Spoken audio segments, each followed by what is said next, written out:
From the city of brotherly love, this is Shark Bite Biz with David Strausser. Did it again. You just arrived to the newest episode of Shark Bite Biz. I'm your rockstar wannabe host, David Strausser, and this is your place to learn how to grow a business during complete global chaos. So, what are we going to be chatting about today? Building credit for your business. Who do we have? Deby Wyant. Deby Wyant's multifaceted career extends beyond her pioneering role in the tech industry. After graduating from Columbia College with a BS in business administration and accounting in 1993, she delved into corporate risk management with Fortune 500 companies in Chicago. The late 90s saw her drawn to the vibrant landscape of New York City, where she became part of the dot-com boom, contributing to the introduction of chat technology. So, hey, without further delay, let's bring Deborah right on in here. Business strategy. Deb, welcome to Shark Bite Biz. You, my friend, you just became Shark Bait. It's great to be here, David. Thanks for the invitation. Oh, no problem. Thank you so much for coming on to the show. So we have a tradition here. We ask every single person, okay, what's your background? What do you do for a living? What's your experience? How'd you get there? Basically, what makes Deb in a nutshell? Great question. So I'll try to keep it concise. I've got a pretty broad background, but right now I'm serving as the Chief Administrative Officer at Galt Finance Suite and a number of other businesses that I own and operate. My husband and I both do. And but before I was here at Galt, I have a pretty lengthy background in business in a lot of different ways. I started out in Fortune 500 companies. I lived in Chicago right out of college. I have a business degree, and so I was in corporate risk management there for some F500s. And then I moved to New York in the late 90s to join a dot-com startup. You might remember the late 90s dot-com startup New York, right? They were everywhere, right? They're popping out like rabbits, and everyone was driving towards an IPO opportunity, and we were not alone in that. And the product that we were working to bring to the market was chat, or now we call it texting. So It was a lot. It was harder back then, right? Trying to send a little message over a dial-up connection, but now it's a pretty easy thing. But at the time, we were just trying to make the thing stable and work, and then figure out who wants it in the marketplace. Couldn't have known just how universally it would be received in the marketplace from that standpoint, right? We use it every day of our lives now, and it's like inventing the telephone, right? It's really transformed our lives. So that we did succeed at that IPO. We went public, and then I moved on, started having children, and moved to the Midwest. So that was New York. Moved back to the Midwest to raise my daughters, but I had been investing also in real estate privately since 94. So had that going on sort of everywhere we lived. I was, on vacation. That was a little bit of hobby addiction. And so I started working for a company that manages apartment complexes across the country. And they had 8,000 doors under management, suffered severely from the '08 crisis, if we remember that, '08, '09. Oh, yeah. Helped to put them back together and ran their operations for some time, formed a board for them, and then served on their board. And then I was brought into a PEO based in Michigan and became their regional president, served with them many years, and was managing their sales and marketing team across the country, their nationwide PEO. And then around that time, I started working with Cole, my husband, on a project. And then Galt came and presented itself. It was an idea on a napkin. And we just brought it to the market, and we're just blown away by the response. I think it's an opportunity whose time has come. I think the time has come for small business owners to prosper and to be properly protected and promoted. And so now I'm at Galt as the chief admin officer.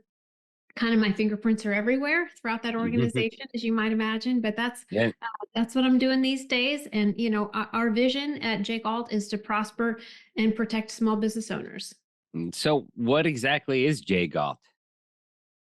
Thanks for asking. Great question. So Galt is it's a SaaS platform that includes a heavy administrative and advisory team that helps walk small business owners through a process to help them build business credit on their EIN number. So what we're talking about here is untethering them from their personal social security number and getting their business squarely invested on their EIN. So a lot of times business owners will start a business, they form an LLC, right? And they think they've got that corporate shield to protect their personal assets from their business assets. And then they go sign personally for all the debt. which means we've just torn down that corporate veil. Now we have total access to personal assets, 401ks, homes, all those personal assets, and we're trying to protect them from doing that. The people at Walmart nobody signs personally for those $800 million in lines of credit, and neither should small business owners. But when they talk to their bankers and their lenders, they all say, this is the only way to do it. There is no other way. We have folks that have come out of, Kellogg School of Management and, high level MBAs, PhDs in business, and none of them have heard of what we do. And we think it's intentional. We think that business owners are being intentionally not given the proper information. The way we describe it is we're firing missiles of truth at walls of deception. Right. So helping them to unpack what they don't know and to properly structure their business so that they can both protect their personal assets, but also grow. You can access a lot more credit at a lot less cost if it's squarely implanted on that business and not on your personal. So lots of reasons that go into that, but I'll pause, take a breath for a minute. And yeah, no problem. No problem. I mean, I was going to, ask one of the questions is like, how do you build business credit? Because I do know from, my dad had a business for a long time and had an EIN, and I don't know, it was around maybe 30 years or so. But with that business, I mean, he wasn't able to get many things under the business name, even though he was an established business, tax filings, all that stuff, like totally legit licenses, all that good stuff. But he always had to tie it to his personal credit. And, it was nearly impossible to build business credit. So the question would be is like, how do businesses actually build their business credit? Yeah, great question. And the scenario you described, we see all day long, every day. That we, oftentimes we meet with a business owner, a small business owner, and they'll say, I've got business credit. I've got some credit cards with my company name on it. And they're not reporting to my personal. But the truth is that if they defaulted, if they were late, if they had a flaw in that transaction, it would report to their personal.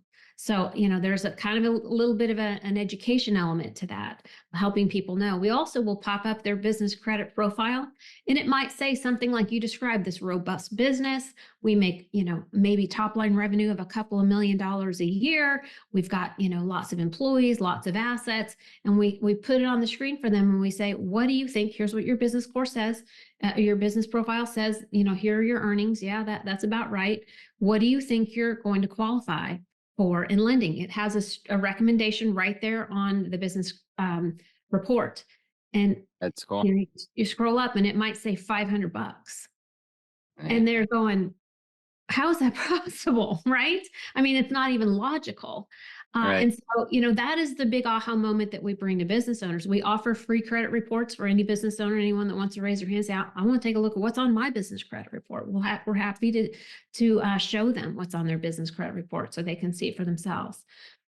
So my follow-up to that then would be, you're talking business credit, and I think traditionally DNB, DUNS number, stuff like that has been what a lot of banks and people use to kind of judge a business, like, oh, do they pay on time, they pay late, things like that. How important is the DNB, is the DUNS report number, or whatever it's called, like how important is that these days?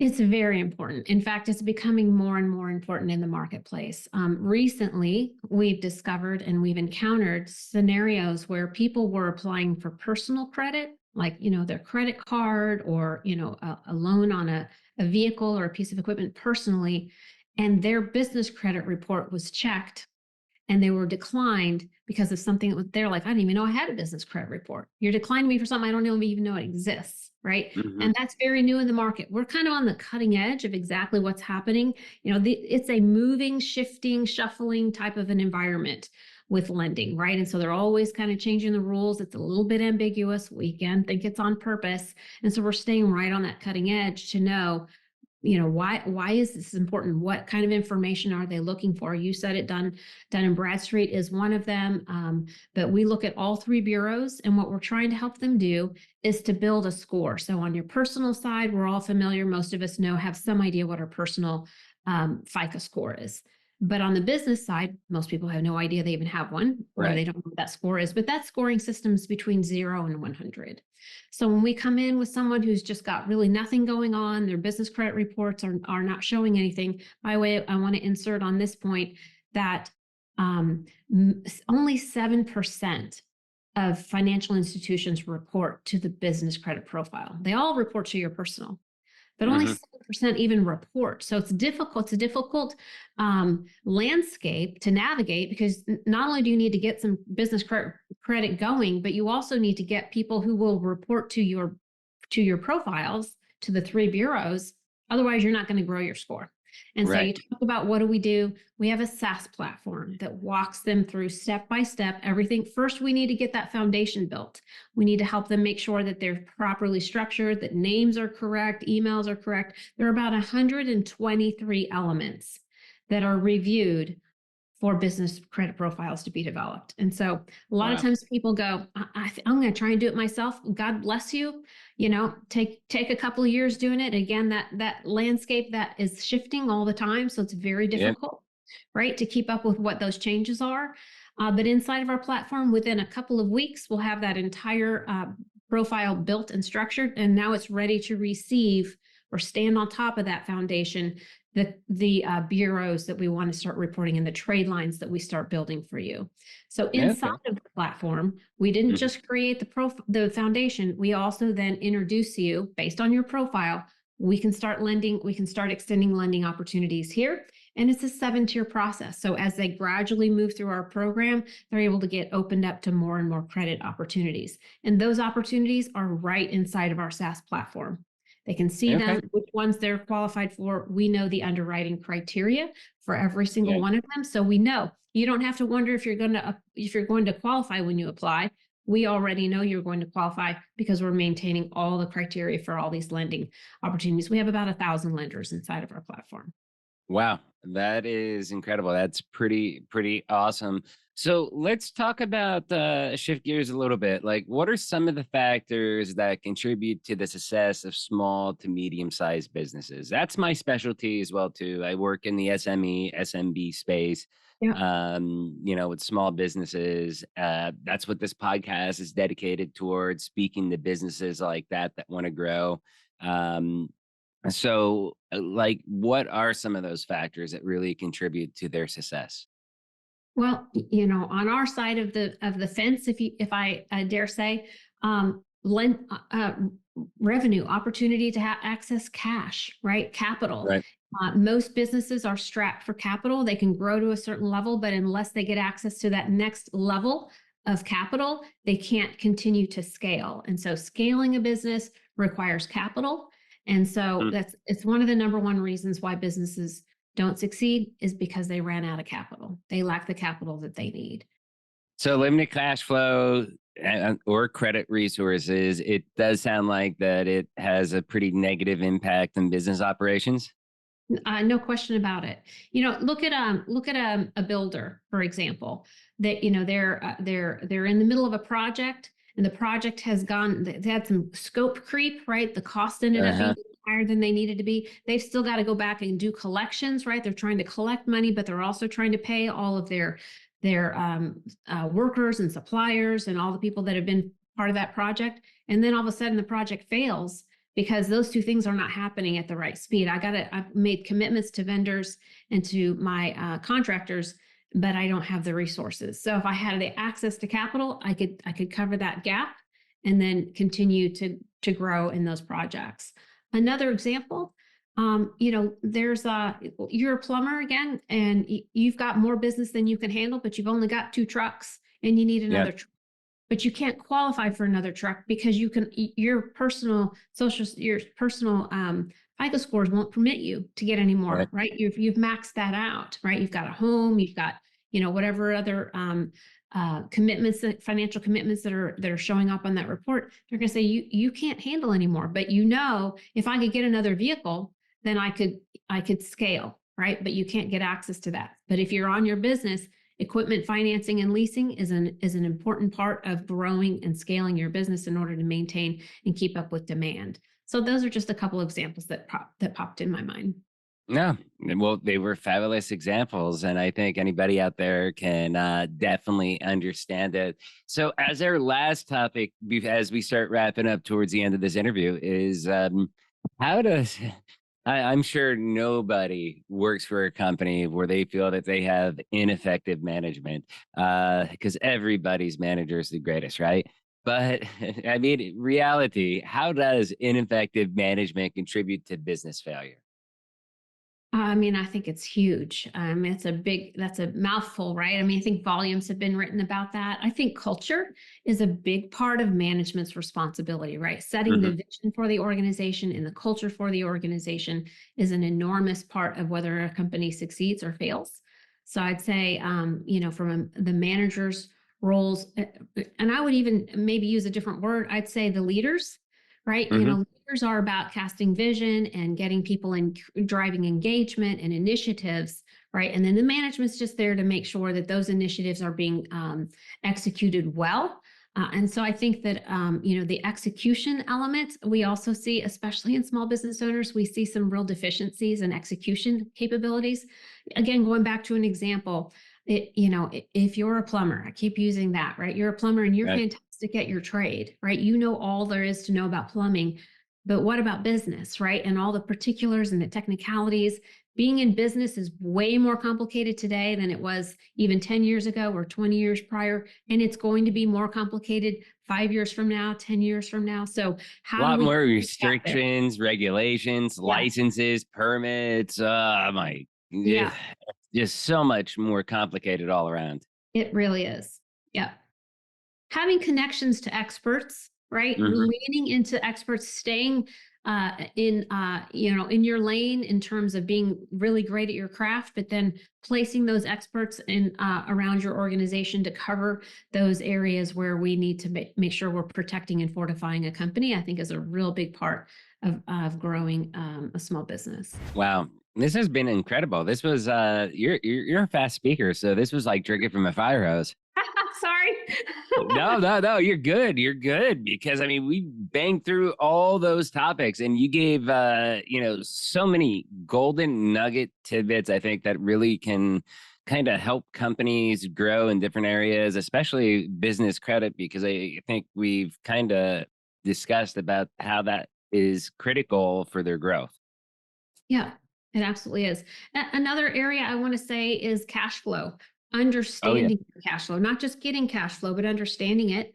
And so to that end, I'd like to offer your listeners, we'll give away 5. We have inside of our platform, we have a cash flow mapping software, and that software helps them to really understand and digest what's happening in their P&L, right? So we're taking all of their financial information, aggregating it so they can really understand where they sit.